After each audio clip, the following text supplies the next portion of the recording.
Assalamualaikum dan salam sejahtera untuk semua. Okey, hari ini kita akan kembali semula kepada bab 2 iaitu zaman air batu. Okey, melalui video yang kamu telah lihat pada video sebelum ini iaitu berkenaan dengan 2.3 garis masa zaman air batu dan 2.4 iaitu ciri-ciri zaman air batu akhir. Jadi hari ini cikgu akan memberi pendedahan dan penerangan berkaitan dengan 2.5 perubahan zaman air batu akhir dan 2.6 kesan perubahan zaman air batu akhir di Asia Tenggara. Jadi maksudnya kita akan berfokus kepada skop yang lebih kecil iaitu Asia Tenggara sahaja selepas ini.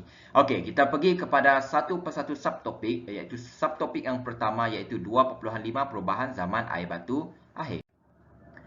Okey, ini adalah 5 poin untuk perubahan zaman air batu akhir. Kita akan pergi kepada poin yang secara ringkas terlebih dahulu sebelum perincian setiap satu persatu poin yang ada. Okey, yang pertama iaitu bentuk fizikal bumi berubah. Yang kedua ialah sungai dan tasik terbentuk. Ketiga, binatang zaman Pleistosen pupus.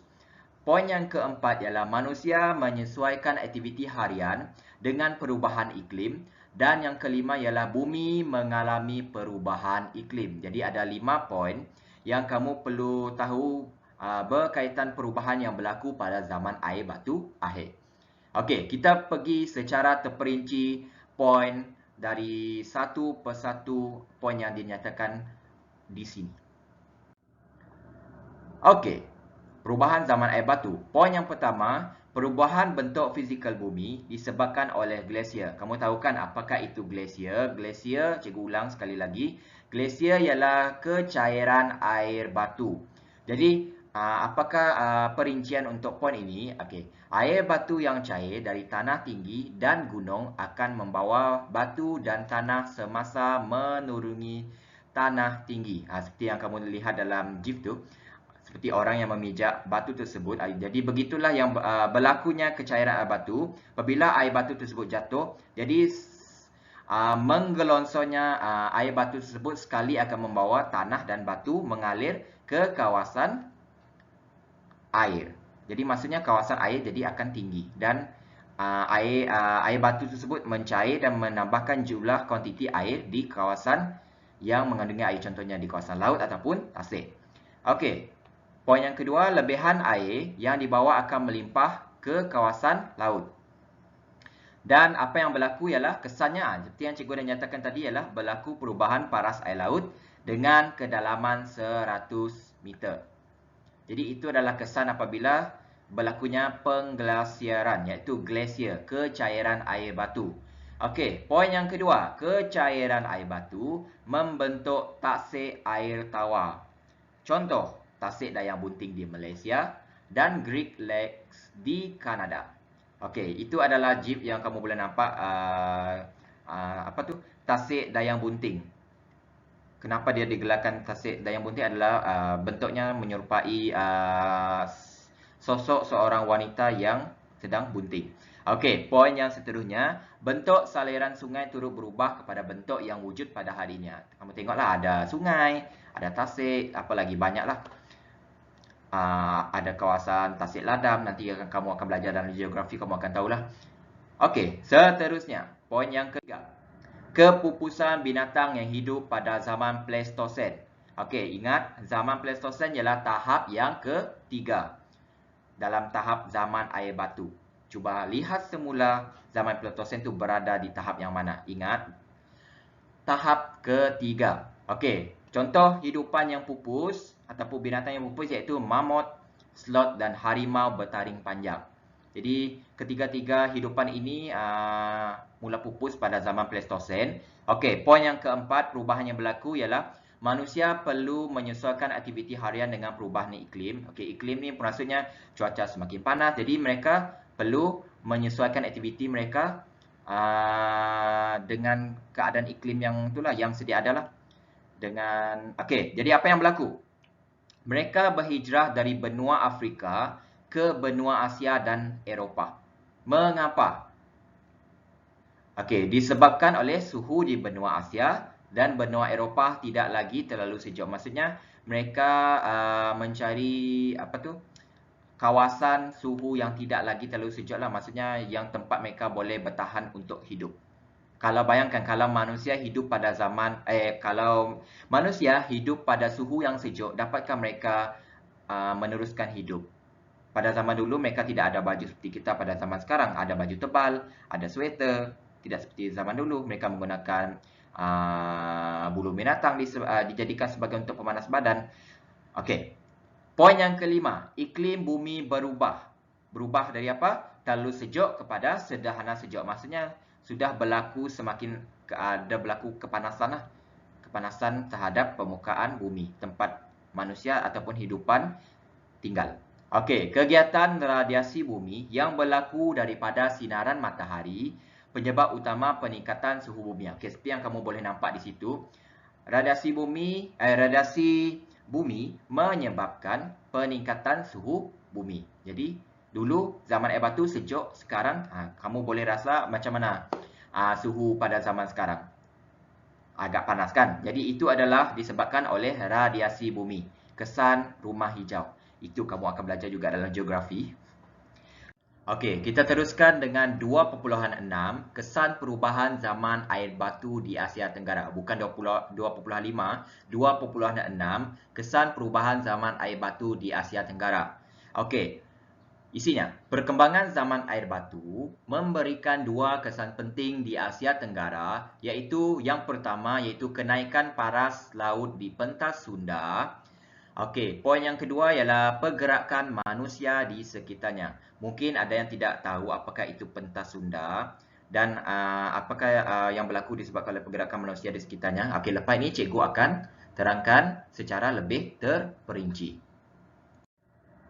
Okey, kesan perubahan zaman air batu di Asia Tenggara. Okey, sebelum 10,000 tahun dahulu, Asia Tenggara merupakan kawasan tanah pamah yang luas terbentang dan menghubungkan kawasan daratan dengan kepulauan yang dikenali sebagai pentas Sunda. Okey, pentas Sunda, kamu boleh lihat pada gambar yang berada di sebelah kanan. Okey, gambar tersebut kalau kamu tengok kawasan hijau itu adalah kawasan yang sedia ada pada masa inilah. Contohnya di situ ada Malaysia, ada Indonesia, ada Thailand, ada Filipina. Okey. Yang mana yang dikenali sebagai pentas Sunda adalah kawasan yang berwarna putih. Kawasan yang berwarna putih, itulah kawasan daratan yang menggabungkan kawasan-kawasan lain sehingga manusia boleh bergerak dari satu tempat ke tempat yang lain. Jadi maksudnya dulu, dengan adanya kawasan daratan yang berwarna putih dalam peta tersebut, maksudnya kawasan daratan yang lain pun bergabung. Tidak seperti sekarang. Kalau sekarang adalah dipecahkan dengan lautan ataupun dipisahkan dengan lautan. Okey, cikgu teruskan lah. Kalau kamu ada soalan, kamu boleh tanya kepada cikgu. Okey, seterusnya Kepulauan Sumatera, Jawa dan Borneo berada di atas pentas Sunda. Okey, kamu boleh lihat di situ di mana Pulau Borneo, di mana Pulau Sumatera, di mana Pulau Jawa. Semuanya bergabung pada zaman air batu dulu. Sekarang tidak lagi dah. Sebab telah berlaku penggelasiran. Jadi kawasan daratan telah ditenggelami oleh kawasan lautan.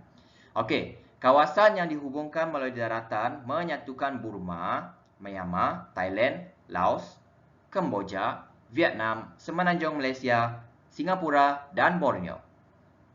Jadi apa yang berlaku seterusnya? Kecairan air batu pada peringkat akhir zaman Holocene.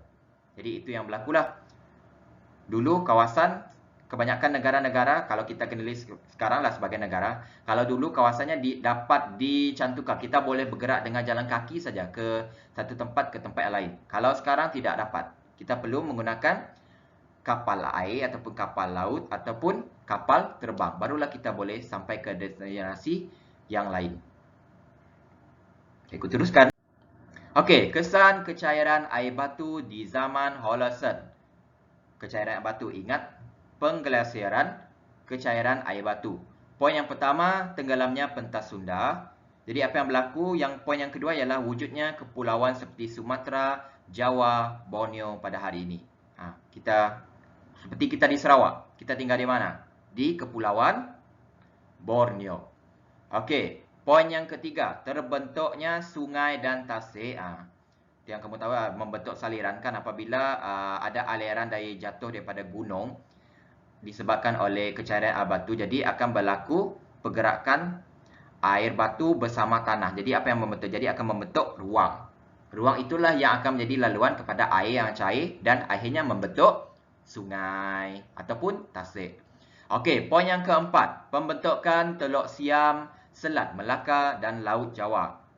Seperti yang kamu tahu tadi ialah kawasan pentas Sunda, contohnya Kepulauan Sumatera dan kawasan Semenanjung Tanah Melayu ataupun Semenanjung Malaysia dulunya bergabung disebabkan oleh pentas Sunda. Apabila berlakunya kecairan air batu, jadi kawasan yang rendah akan ditenggelami oleh air dan menyebabkan Kepulauan Sumatera dan Semenanjung Tanah Malaysia terpisah dan menyebabkan ada laluan lautlah di situ, dan itulah yang dikenali sebagai Selat Melaka. Kamu boleh Google, cari dalam peta, cari peta Malaysia, kamu lihat ataupun kamu cari Selat Melaka, kamu akan tengok di mana Pulau Sumatera berada di sebelah kiri dan Semenanjung Malaysia berada di sebelah kanan. Di tengah itu adalah Selat Melaka dan itulah menjadi pemisah, dan pada zaman dahulu kawasan tersebut adalah bergabung disebab yang dikenali sebagai pentas Sunda. Boleh faham Okey. Seterusnya, pergerakan manusia di sekitar Asia Tenggara. Maksudnya manusia telah bergerak contohnya dulu mungkin manusia berada di kawasan Thailand sahaja. Dengan adanya pentas Sunda dulu, jadi manusia boleh bergerak ke Malaysia, manusia boleh bergerak ke Indonesia, Kemboja, Thailand. Apabila berlakunya kecairan air batu,